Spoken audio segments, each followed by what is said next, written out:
नमस्कार, P news में आपका स्वागत है। आप देख रहे हैं पी न्यूज़। मैं हूं कृष्ण कुमार संजय। बीपीएससी शिक्षिका हत्याकांड का समस्तीपुर पुलिस ने किया खुलासा। बिहार के समस्तीपुर जिले के पुलिस पदाधिकारी ने त्वरित कार्रवाई करते हुए दलसिंहसराय थाना अंतर्गत प्रेमी चौक के पास बीपीएससी शिक्षिका मनीषा देवी का गोली मारकर हत्या किए जाने के मामले में 5 अभियुक्त को किया गया गिरफ्तार। साथ ही एक देसी पिस्टल, 4 कारतूस, 1 खोखा एवं अन्य सामान भी बरामद किया गया। इस न्यूज़ का अधिक से अधिक लाइक कीजिए, शेयर कीजिए, सब्सक्राइब कीजिए, कमेंट कीजिए।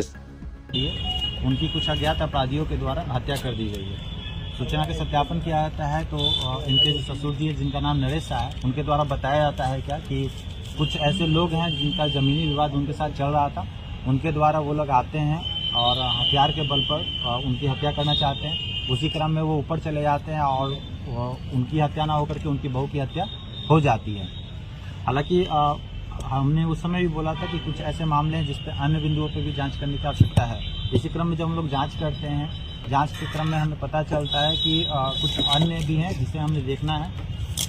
लड़की के घर वाले, उनका भी आवेदन हमें प्राप्त होता है, जिसमें उन्होंने ससुराल वाले के पक्ष में ही आवेदन दिया है कि कुछ महीने पूर्व से ही पति पत्नी के बीच में थोड़ा मनमुटाव चल रहा था, जिसके आधार पे घर वालों ने बीच बीच में कॉम्प्रोमाइज़ करने की कोशिश भी की थी।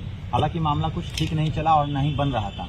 महिला शिक्षिका जिनकी 2023 में नौकरी लगी थी, जो कि बीपीएससी टीचर भी हैं, वो अपना रूम ले करके वहीं पे खजूरी में जहाँ पे इनका पढ़ाती थी, वहाँ पे ये रूम ले करके वहाँ रहना चालू कर दी थी।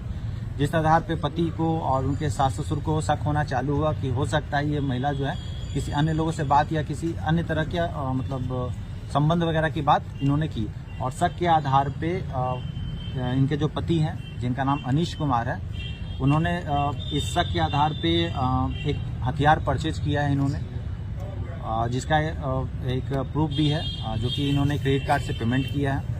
और साथ ही साथ एक कॉन्स्पिरेसी के तहत एक महिला शिक्षिका है, उनसे एक सुसाइड नोट भी लिखवाया जाता है। साथ ही साथ घटना के पहले दिनांक 20 तारीख को थाने में आवेदन दिया जाता है, जिसमें ये कहा जाता है कि उनकी हत्या हो सकती है और उनके हत्यारे वो ज़मीन के विवाद वाले वो लोग हैं जो कि उनको हत्या कर सकते हैं। इन सब कॉन्स्पिरेसी के तहत 24 तारीख की रात्रि में, यानी कि लगभग 3 बजे के आसपास महिला शिक्षिका की हत्या जो है उनके पति के द्वारा ही कर दी जाती है। और जिसमें उस समय उनके सास और उनके ससुर वो दोनों भी घर पे मौजूद होते हैं। इन सब सूचना के आलोक में हम लोगों ने पुष्टि की और ससुराल वाले के पक्ष में ससुराल वाले के दिए गए बयान के आधार पे हम लोगों ने हथियार, खोखा और 4 जिंदा कारतूस बरामद किया। साथ ही साथ एक लेटर भी बरामद किया जो कॉन्स्पिरेसी के तहत लिखवाया गया था महिला शिक्षिका के द्वारा। और वो भी आवेदन हमें प्राप्त है, जिसमें थाना को ये दिखाया गया दिशाहीन करने के लिए एक भूमि विवाद का पूरी तरह से कॉन्स्पिरेसी के तहत दिया गया था आवेदन, जहाँ पे हत्या की साजिश रची गई थी। मतलब कुल मिला के यहाँ पे सिर्फ शक के आधार पर महिला की हत्या कर दी गई है। उसमें अन्य पहलू भी है, जैसे कि 3 महीना पहले से ये शक हो रहा था। दूसरी बात, महिला शिक्षिका की नौकरी लग गई थी, ये लड़का ऑलरेडी बेरोजगार था, हालांकि यूट्यूबर था ये, जहाँ पर इतना अच्छा अर्निंग नहीं कर पाता था। लड़की सरकारी नौकरी वाली थी। तो इस शक के आधार पे पिछले 4 वर्षों से शादी हो चुका था, इसमें इनका बच्चा भी नहीं था। तो हालांकि इनको शक था कि कुछ और ना हो जाए, नौकरी लगने के बाद ये महिला कहीं और चली ना जाए, इस तरह की स्थिति पैदा हो रही थी, जिसके आधार पे इन्होंने इसकी हत्या कर दी। इसमें किनकी गिरफ्तारी हुई है? इसमें उनके परिवार के मतलब लड़की के सास, ससुर और पति, और वो 2 गिरफ्तार हुए हैं जिन्होंने हथियार की सप्लाई की थी इनको।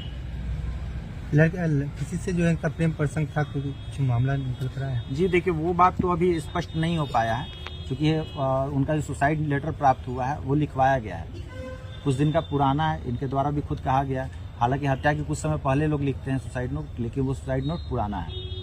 और जो इन्होंने एक्सेप्ट किया है कि हथियार के बल पे अपनी पत्नी से ही इन्होंने लिखवा लिया था।